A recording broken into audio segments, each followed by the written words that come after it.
இப்போவே 25% விஜய்க்கு இருக்குன்னு ஒருத்தன் சொன்னான்னா அது மோசடித்தனம், ஏமாற்றுத்தனம். அதை எந்த பிளேயரும் ஒத்துக்க மாட்டான். 20 அந்த பெர்சன்டேஜ் எடுத்தாதான் 20 25ங்கிறது சார் 5 4 கூட போலாம், 5 4 கூட போலாம், வராமல கூட திரும்பி போயிடலாம். இது ப்ரொமோஷன். அந்த ப்ரொமோஷனை நான் அடிக்கிறேன். திட்டமிட்ட ப்ரொமோஷனை பெரிச்சாலிய வாழை பிடிச்சி அடிக்கிற மாதிரி அடிச்சு தூக்கி வீசுறேன். ஸ்டாலின் தோற்கடிக்கப்பட முடியாதவர் இல்லை, என்னாலே தோற்கடிச்சு காட்ட முடியும். 1 to 1க்கு நான் சொல்றத கட்சிகள் தயாரானா என்னால தோற்கடிச்சு காட்ட முடியும். ஸ்டாலினை வீழ்த்துக்கு வாய்ப்பு இருக்குங்கிறீங்க. வாய்ப்பு இருக்குது. ஏன் விடுதலை சிறுத்தைகள் 0.7% ஓட்டு தானே எடுத்திருந்தாங்க. எல்லாம் தோத்து போய் ஒரு காம்பினேஷன் கமிஷன்ல தானே ஜெயித்துட்டு இருக்காங்க. அதுக்கான ஸ்டாலினுக்கு ஜாலரா அடிக்க வேண்டிய அவசியம் எனக்கு இல்லை. ஒரு காம்பினேஷன்ல ஜெயிச்சிட்டு இருக்காங்க. அந்த காம்பினேஷன்ல உள்ளவங்களுக்குள்ள ஒரு சின்ன சின்ன ஒரு முரண்பாடுகள் இடங்கள் சார்பா வருகின்ற பொழுது அது அந்த விஜய் நோக்கி நகராதா வாய்ப்பு வரலாம். அதை எதிர்பார்த்துட்டு அவர் இருக்கிறாரா விஜய்? விஜய் யாருக்கும் ஸ்ட்ரென்த் கிடையாது. இதே நீங்க ரஜினிகாந்த் அரசியலுக்கு வரும்போது இந்த கருத்தை முன் வச்சுக்கலாம். நீங்க கண்டிப்பா அவருக்கு வந்து ஒண்ணுமே இல்ல, அவர் கூட நிக்கட்டும் பாப்போம். அவருக்கு ரஜினிகாந்த் அவர் வந்து ஒரு அவர் வந்து மாற்றத்தை ஏற்படுத்த போறாரு. பேசுன எல்லா ஆதரவும் இப்பவும் இருக்கு பேசுன இந்த விஷயம் இருக்கு.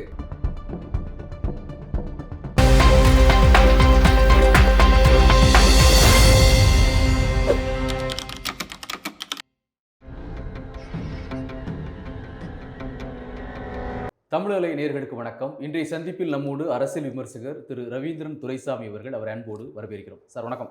வணக்கம் திரவியம். களத்துல மக்கள் மத்தியில சொல்றீங்க ஸ்டாலினுக்கு, திமுகன்னு சொல்ற விட ஸ்டாலினுக்கு எந்த விதமான ஸ்டாலினுக்கு எந்த விதமான எதிர்ப்பு இல்லை அப்படின்னு ஒரு விஷயத்தை பதிவு பண்றது. அப்படின்னா திரு விஜய் அவர்களுக்கு வரக்கூடிய வாக்குகள் அப்படிங்கிறது வந்து எந்த வாக்கு அவருக்கு திமுக விஜய் எப்படி பொசிஷன் அதிமுகல இருந்து வரக்கூடிய நீங்க மொட்டையா சொல்றீங்க, மொட்டை சாத்தான் குட்டையில விழுந்துன்னு சொல்றீங்க. விஜய் தனிச்சு 214 இருக்கிறாரா, அன்புமணியோட கூட்டணி வச்சு நிற்கிறாரா?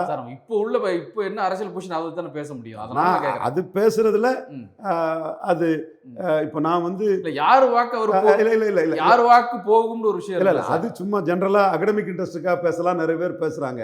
ரவீந்திரன் துரைசாமி அதையும் தாண்டி நுணுக்கமா பேசக்கூடியவன்னு பேர் எடுத்தவன். அதனால அவர் 214 போட்டு நிற்கும் போது ஒரு விதமா இருக்கும். அவர் அன்புமணி அவரை சிஎம்மா சொன்னா இன்னொரு விதமா இருக்கும். சரி, நான் 234 நிக்கிறாருன்னா எப்படி இருக்கும்? 214 இருக்கும்போது மற்றவங்க எப்படி அதை எதிர்கொள்றாங்கிறதையும் பார்த்து தான் சொல்ல முடியும். சும்மா கண்ணை மூடிட்டு ஒரு இதை சொல்றது சரியா இருக்காது. க்ரௌட் புல்லிங் கெப்பாசிட்டி உள்ள ஒருத்தர் 214 கேண்டிடேட் போட்டா கேப்டன் விஜயகாந்த் கிடைச்ச மாதிரி, கமல்ஹாசனுக்கு கிடைச்ச மாதிரி ஒரு ஓட்டு வலி கிடைக்கும். இப்போ இதே கமல்ஹாசன் ஒரு 6 மாதம் உழைச்சி தெளிவாக ஃபஸ்ட்டிலே கூட்டணின்னு நானும் நண்பன் ரஜினிகாந்த் முன்னி சொல்லாமல் தனியாக நின்று அந்த களத்தை ஆடி இருப்பாருன்னா 8-10க்கு போயிருப்பாருன்னு என் கணக்கு. ஆனால் கமல்ஹாசன் ஃபஸ்ட்டில் என்ன சொன்னார், நானும் என் நண்பன் ரஜினிகாந்தும் சேர்ந்தால். அப்புறம் கடைசியாக தானே அவர் டீ பெட்டியை உடைச்சி திமுக வேண்டாம் அதிமுக வேண்டாம்னு சொன்னார். ஸோ இதிலெல்லாம் பல வித்தியாசங்கள் இருக்குது. அது என்ன கிடைக்குங்கும்போது அந்த களம் எப்படி அமையுது, என்ன சிச்சுவேஷனை வச்சு தான் சொல்ல முடியும். மற்றபடி சொல்றவங்களாம் தங்கள் ஆசைக்கும் சீமான் 8.2 எடுத்துட்டாருங்கிறது அவர் மேலே உள்ள பொறாமையிலையும் காழ்ப்புணர்ச்சியிலையும் களம் அமையறதுக்கு முன்னாடி ஏதாவது பேசுவாங்க. அது ரவீந்திரன் துரைசாமிகிட்ட இல்லை. பட் க்ரௌட் புல்லர் ஒரு வாக்கு வங்கியை காட்ட முடியும். விஜய் இல்லை, அஜித் இல்லை, எந்த க்ரௌட் புல்லரையும் காட்ட முடியும், விஜயாலையும் காட்ட முடியுங்கிறது எனக்கு மாறுபட்ட கருத்து இல்லை. சரி, ஓகே. இப்போ நீ எந்த இடத்துலையுமே கரெக்டாக புரிய அந்த நம்பரை சொல்ல மாட்டேங்குது. சொல்ல முடியும். நான் ஃபர்ஸ்ட் ரவுண்டே சொல்லிட்டோம்ல திரவியம். அன்புமணி ராமதாஸ் விஜயை சொன்னா எடப்பாடி காலி. அன்புமணி ராமதாஸ் எடப்பாடி கிட்ட 35 சீட்டு ஒரு ராஜ்யசபாணி வாங்கினா விஜய் என்டர் பண்ண முடியாதுன்னு சொல்லிட்டோம்ல. அப்ப இது தெரியாம எப்படி நம்ம ப்ரெடிக்ட் பண்ண முடியும்? இந்த பக்கம் உள்ள அணியில அல்லது இந்த பக்கத்தோடு முன்னால் இருந்த ஆட்களோட வச்சு சொல்றீங்க. நான் இப்ப திமுக அணியில் இருக்கக்கூடியவர்கள் ஒருவேளை இந்த பக்கம் யாரும் போக மாட்டாங்க. யாரும் போக மாட்டாங்க, கற்பனையே வேண்டாம், யாரும் போக மாட்டாங்க. ஸ்டாலின் கொடுக்கறது MP post, MLA post. Stalin Kalaignar Puratchi Thalaivi மக்கள் தலைவத்தோட ஒரு பெரிய தலைவராட்டு மிகப்பெரிய அளவில் இருக்காரு. இப்போ 30 லட்சம் மகளிர் உரிமைத்துறைக்கு உள்ள ஆட்களுக்கு, விடுபட்டவர்களுக்கு பணம் கொடுக்குறாரு. இதோட தாக்கம் என்னன்னு காங்கிரஸுக்கு தெரியும், பிசிகாவுக்கு தெரியும், எல்லாத்துக்குமே தெரியும். ஸ்டாலின் வந்து வெரி கம்ஃபர்டபுள் பொசிஷனில் இருக்காரு. அவர் கொடுக்கறதெல்லாம் எம்பி போஸ்ட், எம்எல்ஏ போஸ்ட்னு இருக்குது. அதை தான் சொல்ல வந்தேன். விடவங்கோட்டில் இதில் ரொம்ப ஒரு மிதமிஞ்சிய நம்பிக்கை மாதிரி ஒன்றும் இல்லை. 35 சீட்டு ஸ்டாலின் வருவார், 48% ஓட்டு கெடுப்பாருன்னு ரவீந்திரன் துரைசாமி தான் சொன்னான். தப்பா சொன்னவன் நீங்க பட்டியல் போடுங்க. இப்போ கேட்குறேன் சார், நான் இப்போ தான் சொல்றேன். பழைய விஷயம் அப்போ நான் கரெக்டாக சொன்னவங்கிறனால எனக்கு கிரெடிபிலிட்டி இருக்கு, எனக்கு ராங் ஹோல்டர், நான் டிஸ்டிங்ஷன் எடுத்தவன்னு சொல்லி தானே அதை சொல்ல முடியும். அதுக்கு ஆதாரமாக சொல்றது விளவங்கோட்டில் விஜயவசந்தோட தாரைய கத்பட்டுக்கு ஓட்டு அதிகம், உரிமை தொகை தான், மகளிர் உரிமை தொகை தான், 30 லட்சம் பேருக்கு கொடுக்குறாங்க. அதோட எஃபெக்ட் என்னன்னு எனக்கு தெரியுது. தென் அவரோட கூட்டணிக்கு வந்து தேமுதிக போட்டி போடுறாங்க, டாக்டர் ராமதாஸ் போட்டி போடுறாரு. ஆன்டி எஸ்டாப்ளிஷ்மெண்ட் ஆளுங்கட்சிக்கு எதிர்ப்புனா எடப்பாடி வச்சு ஜெயிக்க முடியாத தேமுதிக ஏன் திமுக நோக்கி ஆப்ஷனை ஓப்பன் பண்ணுறாங்க? ஏன் டாக்டர் ஐயா ஆப்ஷன் ஓப்பன் பண்ணுறாரு? தரவுகளோட தான் சொல்கிறேன் திரவியம், உங்களுக்கு என்ன தெரியும். விஜய்க்கு மெரிட்டு முன்னாள் முதல்வர் பன்னீர்செல்வமும் முன்னாள் மத்திய சுகாதாரத்துறை அமைச்சரும் விஜய் ஆப்ஷனை ஓப்பன் பண்ணுறது மெரிட்டுன்னு தானே சொல்கிறேன் நான். இல்லை ஒரு பேச்சு இருக்குல்ல சார், விசிக அல்லது காங்கிரஸ் இதில் ஏதோ ஒரு இந்த சீட் விவகாரத்தில் அந்த பேரத்தில் அல்லது அந்த உரையாடலில் ஒரு சின்ன சிக்கல் வர வாய்ப்பு இருக்கு. அப்படி வருகின்ற இதெல்லாம் ஸ்டாலினுக்கு போல கண்டு பொறாமையும் பொச்சரிப்பையும் காழ்ப்புணர்ச்சியும் கொண்ட அழுகல் மூளை ஆசாமிகளோட கருத்து தான். 2024 இதை தான் சொன்னாங்க. இன்டாக்டா இருக்கும் திமுகன்னு சொன்னேன். வெற்றி தொடர்றது வர இந்த அணி இன்டாக்டா இருக்குன்னு சொல்றேன். இப்போ ஸ்டாலின் தோற்கடிக்கப்பட முடியாதவர் இல்லை, என்னாலே தோற்கடிச்சு காட்ட முடியும். 1 to 1 நான் சொல்றத கட்சிகள் தயாரானா என்னால் தோற்கடிச்சு காட்ட முடியும். எல்லாருக்கும் சிஎம் ஆசை இருக்கு. ஸ்டாலினுக்கு சிஎம்மா இருக்கிறாரு, அடுத்தால அவருக்கு தான் வாய்ப்பு பிரகாசமா இருக்கு. 24 நான் சொன்னதையும் மற்றவங்க சொன்னதையும் ஒப்பிட்டு பாருங்க சார். நான் டிஸ்டிங்ஷன் வாங்கியிருப்பேன், எக்ஸ்ட்ராடினரியா பாஸ் பண்ணியிருப்பேன். ஸ்டாலினை வீழ்த்துக்கு வாய்ப்பு இருக்குங்கிறீங்க. வாய்ப்பு இருக்குது. இப்ப சீமான் சீஃப் மினிஸ்டர் சேருக்கு முன்னாடி பிரபாகரன் படம் இருக்கிறதோட நான் ஃபைட் பண்ணுவேங்கிறாரு. விஜய் தான் முதல்வர்னு சொல்லிட்டாரு. எடப்பாடி முதலமைச்சர் போஸ்ட்டை காம்ப்ரமைஸ் பண்ண மாட்டார். அப்போ 3 முதல்வர்கள், அங்கே ஒரு முதல்வர் வெற்றி பெற்று நிற்கிறாரு. இவங்க 3 பேரும் தான் மற்ற ஓட்டை பிரிச்சுக்கணும். முதல் இடம் வரக்கூடிய ஸ்டாலினுக்கும் 2வது வரக்கூடிய எடப்பாடி பாஜக அணிக்கு 20% வித்தியாசம் இருந்தாலும் ஆச்சரியப்படுறதுக்கு இல்லை. அதுக்கான வாய்ப்பு இல்லைங்கிறீங்க. நான் திருப்பி 3 சீஃப் மினிஸ்டர் கேண்டிடேட்டும் ஒரு ஒற்றை தலைமையின் கீழே வந்தால் ஸ்டாலினை தோக்கடிக்கலாம். அதற்கு வாய்ப்பு இல்லை. அதனால தான் நாங்கள் இப்போ விஜய் எடுக்கிற ஓட்டை எடுக்கட்டு, சீமான் எடுக்கிற ஓட்டை எடுக்கட்டு, எடப்பாடி எடுக்கிற ஓட்டை எடுக்கட்டு, 29 மோடி தலைமையில், வாஜ்பாய் தலைமையில் 98 வந்த மாதிரி மோடி தலைமையில் தோத்து போனவங்கலாம் சிஎம் கேண்டிடேட்டை காம்ப்ரமைஸ் பண்ணாமல் பிஎம் மோடி பின்னாடி வரலாம். 1 to 1 ஸ்டாலினை 29 தோக்கடிக்கலாம்னு நான் கருதுறேன். ஓகே சார், இப்போ நீங்கள் ஒரு சிந்தனை, உங்களுடைய கள நிலவரம், உங்களுடைய அனுபவம், தொடர்ந்து பார்க்கக்கூடிய அந்த அரசியல் பார்வை, இந்த அடிப்படையில் இப்படி தான் இருக்குது, இதுக்கான வாய்ப்பு இல்லை அப்படின்னு சொல்கிறீங்க. பட் ஒரு கட்சிக்குள்ள ஒரு சிந்தனை ஓட்டம் இருக்கும்ல, ஒரு சாரா இருக்கு. இப்போ காங்கிரஸுக்குள்ள ஒரு சின்னதா ஒரு விஷயம் இருக்கலாம், பிசிகேவுக்குள்ள இருக்கலாம். யதார்த்தல அப்படி இருக்கும் பொழுது அது நடக்க வாய்ப்பு இல்ல. திரவியம் காங்கிரஸே விஜய் வசந்தகுமார் வசந்தகுமார் தான் டெபாசிட் வாங்கின கட்சி. வாசம் வேற போயிட்டாப்ல, ஒண்ணுமில்லாத கட்சி. புதுசா ஒருத்தரோட கை கோர்ப்போம். நம்ம புதிய இந்தியா கூட்டணியே பலம் டமாலாய் போகும். பலம் இப்போ விஜய் 30% 24 பலம் நிரூபிச்சிருப்பாரு. நான் பேசுவேன், பாம்பா பழுதானி தெரியாட்ட போய் எந்த அரசியல்வாதி ரிஸ்க் எடுப்பான்? இப்ப நீங்க வெற்றி கொடுத்துட்டு இருக்காரு ஸ்டாலின். எங்க ஒரு மாணவரணி போராட்டத்தில், கனிமொழி நடத்துகிற போராட்டத்தில் ராகுல் காந்தி வந்து நிற்கிறாரு. ஸ்டாலினுக்கு உயரம் என்ன? எதிரணி இருக்கக்கூடிய பிரதமர் மோடியை வந்து ராஜ்நாத் சிங் அனுப்பி கலைஞர் நினைவிடத்துக்கு வராரு, நாணயம் வெளியிடுறாரு, ஃபாரின் டெலிகேஷனில் கனிமொழி அனுப்புறாரு, யாரையுமே எடப்பாடி போனா போகுதுன்னு ஒரு தம்பித்துறை அனுப்புறாருன்னா என்ன பெரிய உயரத்தில் இருக்கிறாரு? இந்த உயரம் தெரியாம, இந்த உயரம் புரிஞ்சதும் விட்டுறக்கூடாதுன்னு காங்கிரஸ் எவ்வளவுக்குள்ள பதறாங்க. சாதாரண ஒரு மாணவரணி போராட்டத்துக்கு ராகுல் காந்தி போய் நிற்கிறாரு. இன்னைக்கு செல்வ பிறந்தகை இன்னைக்கு பொலிட்டிக்ஸ் பண்றாருன்னா அமித்ஷாவோட என்டிஏக்கு எதிராக இந்தியா கூட்டணி சார்பா அவர் இறங்கி பொலிட்டிக்ஸ் பண்றாரு. விட்டு கொடுத்து அணியை பெருசாக்கிறதுக்கு காங்கிரஸ் தயாரா இருக்கிறான். ஏன் விடுதலை சிறுத்தைகள் 0.7% ஓட்டு தானே எடுத்திருந்தாங்க. எல்லாம் தோத்து போய் ஒரு காம்பினேஷன் கமிஷன்ல தானே ஜெயித்துட்டு இருக்காங்க. அதுக்கான ஸ்டாலினுக்கு ஜாலரா அடிக்க வேண்டிய அவசியம் எனக்கு இல்லை. ஆர்கேனால டெபாசிட் இழந்து 3வது போனவர் தான். மருது கணேசி ஜெயித்துருவாரு புலவப்படுதுன்னு நினைக்கும் போது அவர் டெபாசிட் இழந்து 3வது போனவர் தான். இதே சாட்சியா ஸ்டாலின். கலைஞர் உயிரோடு இருந்தார் என்றால் நடத்துனது ஸ்டாலின் தான். 25% வாக்கு தான் எடுத்தாரு. ஒன்னா நின்று ஒரு காம்பினேஷன் கமிஷன்ல ஜெயித்துட்டு இருக்காங்க. விடுதலை சிறுத்தைகள் 0.7 தான். நீங்க கரெக்டா நடந்துட்டீங்க. ஒரு காம்பினேஷன்ல ஜெயிச்சிட்டு இருக்காங்க. அந்த காம்பினேஷன்ல உள்ளவங்களுக்குள்ள ஒரு சின்ன ஒரு முரண்பாடுகள் இடங்கள் சார்பா வருகின்ற பொழுது அது அந்த விஜய் நோக்கி நகராதா? வாய்ப்பு வரல. அதை எதிர்பார்த்துட்டு அவர் இருக்கிறாரா விஜய்? விஜய் தொட்டு வர யாருக்கும் ஸ்ட்ரென்த் கிடையாது. யாருக்கும் ஸ்ட்ரென்த் கிடையாது. ஸ்ட்ரென்த் இல்லாதவங்க இவரை ஸ்ட்ரென்த்தா நினைச்சு எனக்கு நினைக்கலாம்ல, பேசுவாங்களே தவிர செயல்பட மாட்டாங்க. அந்த இடத்துக்குள்ள தான் நான் சொல்றேன்னே, இது ஓபிஎஸும் அன்புமணியும் விஜய் ஆப்ஷனாக எடுத்துட்டாங்கன்னு சொல்கிறேன். நான் மற்றவங்க எடுக்கலை. எடுத்தால் நான் ஏன் சொல்ல மாட்டேன். இந்த உரையாடலே நம்ம எப்படி பிளான் பண்ணோம்னா, விஜய் ஒட்டி உள்ள இந்த பிரச்சனைகள் தொடர்ந்து பேசிகிட்டே இருக்கிறாங்க. தனிப்பட்ட விவாதங்களும் நேர்காணலும் நிறைய படுது. ஆதவ அர்ஜுனா ஒரு சேனலுக்கு பேசுகிறாரு. அந்த கட்சியில் உள்ள முக்கியமான நிர்வாகிகள் வந்து தொடர்ந்து இது குறித்து பேசிகிட்டே இருக்காங்க. ஸோ உங்கள் பார்வையில் இந்த 20 அல்லது 25ங்கிறது வந்து நிரூபிக்கப்படாத ஒன்று, அதுக்கான ஒரு வாய்ப்பே இல்லை. அது நீங்கள் கணிக்கிறது வந்து கணிக்கும் கரெக்டாக நம்பர் சொல்ல மாட்டீங்க, ஆனால் நீங்கள் சிங்கிள் டிஜிட் மாதிரி உங்களுடைய பார்வை இருக்கு. அவர் நிற்காமலே ரிட்டர்ன் ஆகி போயிடலாம். அப்போ இந்த கொஸ்டினே எழாது.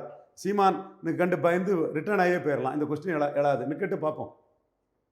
அந்த அளவுக்கு ஏன் அந்த அளவுக்கு சொன்னா என்ன? நின்னாருன்னு சொல்லிட்டு போகிறோம். நீங்கள் ஒரு கதையை விடும்போது நிற்காம ஓடிடுவார் சீமான், உன்னோட கீழே போயிடுவோன்னு அச்சப்பட்டு ஓடிடுவாருங்கிற கதையை நான் ஏன் விடக்கூடாது? நம்பர் கதைங்கிறீங்க. எல்லாம் கதை தான். நீங்கள் ஒரு கதை விடுறீங்க, நான் பதிலுக்கு நிற்காமலே ஓடிடுவாருங்கிறத நான் பதிலாக சொல்கிறேன். சரி, நின்னா தானே என்னன்னு பார்க்க முடியும். நிற்காமலே ஓடிடுவாருன்னு நான் சொல்கிறேன். சார், ஒரு கட்சியை வந்து நீங்கள் திரு ரஜினிகாந்த் மாதிரியோ இல்லை சார், ஒரே நிமிஷம், திரு ரஜினிகாந்த் மாதிரி ஒரு ஸ்டேஜ் கொண்டு வந்து சரி நின்னாருன்னா வச்சு அதோட என்ன பரவாயில்ல, அவங்க வந்து அடுத்த லெவல் போயிட்டே இருக்கிறாங்க. சார் கட்சி ஆரம்பிச்சுக்கிட்டு லெட்டர் பேடாக இருந்தார். மக்களவை தேர்தலில், இடைத்தேர்தலில் கண்டஸ்ட் பண்ணல, பொது தேர்தலையும் மாற்றிக்கிட்டு இன்னும் 5 வருஷம் படம் நடிச்சுட்டு அடுத்த ஆளுன்னு சொல்லிட்டு போயிட்டாருன்னா என்ன சார் செய்வீங்க? நிக்கட்டு பார்ப்போம். அது வரைக்கும் நம்பரை கேட்காதீங்கிறீங்க. அது நம்பர்லாம் சும்மா பிரச்சாரம், போலித்தனம், மோசடி. அணி அமைஞ்சாதான் நின்னாதான் நம்பரை சொல்ல முடியும். அணி அமையிட்டு அவர் நிக்கட்டு, அதுக்கப்புறம் சொல்றேன். இதே நான் கேள்வி கேட்கிறேன் சார். இதே நீங்க ரஜினிகாந்த் அரசியலுக்கு வரும்போது இந்த கருத்தை முன் வச்சுக்கலாம். நீங்க கண்டிப்பா கண்டிப்பா அவருக்கு வந்து ஒண்ணுமே இல்லை, அவர் கூட நிக்கட்டும் பார்ப்போம். அவருக்கு ரஜினிகாந்த் அவர் வந்து ஒரு அவர் வந்து மாற்றத்தை ஏற்படுத்த போறாரு. பேசின எல்லா ஆதரவும் இப்பவும் இருக்கு பேசுன இந்த விஷயம் இருக்கு.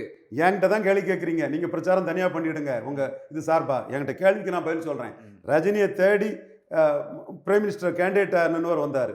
இவர் வந்து கோயம்புத்தூரில் போய் மோடியை பார்த்து வெத்து வேட்டு செல்லாத நோட்டு விஜய்னு 6% ஓட்டு ஜெயலலிதா உயர்ந்தாங்க. வெத்து வேட்டு செல்லாத நோட்டு விஜய்னு முதல்ல நிரூபித்தது ஜெயலலிதா.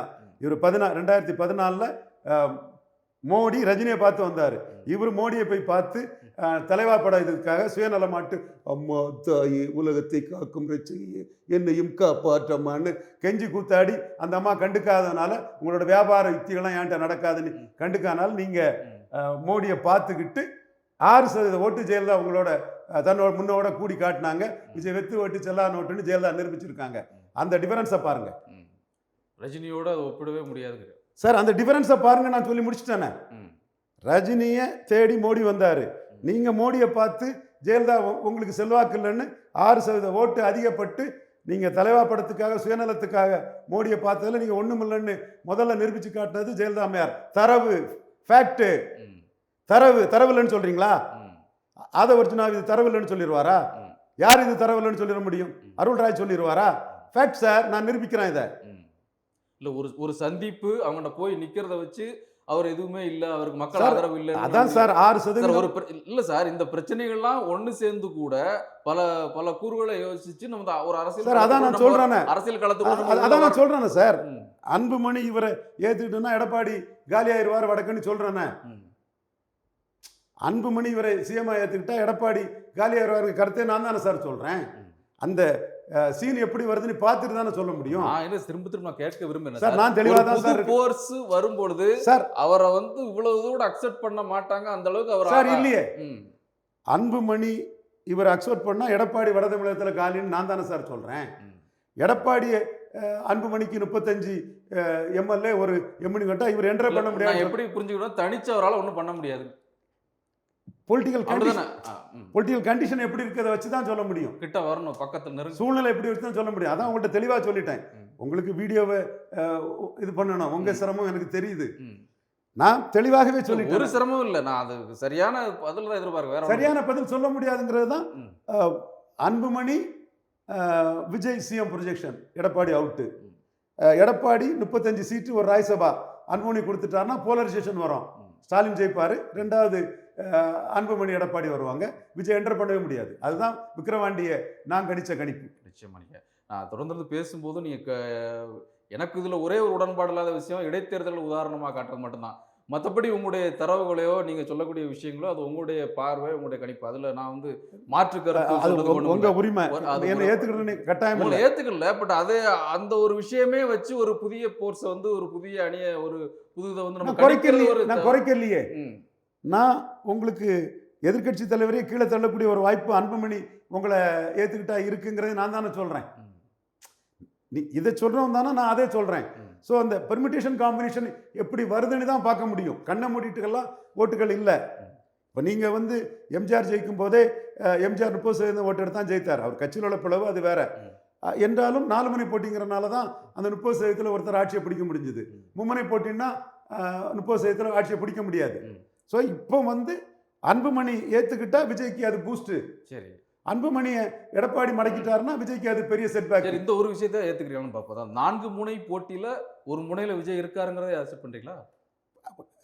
கிரவுட் புல்லிங் கெப்பாசிட்டி உள்ளவருக்கு ஓட்டு கிடைக்குன்னு முத இடத்துல நான் சொல்லிட்டேனே, விஜயகாந்த் கமலஹாசன் மாதிரி. அவர் ஒரு முனை போட்டில அவர் சார், இருக்காரு. நான் உங்க பேட்டியில எடுத்து பாருங்க நான் என்ன சொன்னேங்கிறத. இருக்காரு சார் நான் சொன்னேன், ஏற்கனவே சொல்லிட்டேனே இதை நான் உங்கள்கிட்ட. நன்றி. வணக்கம்.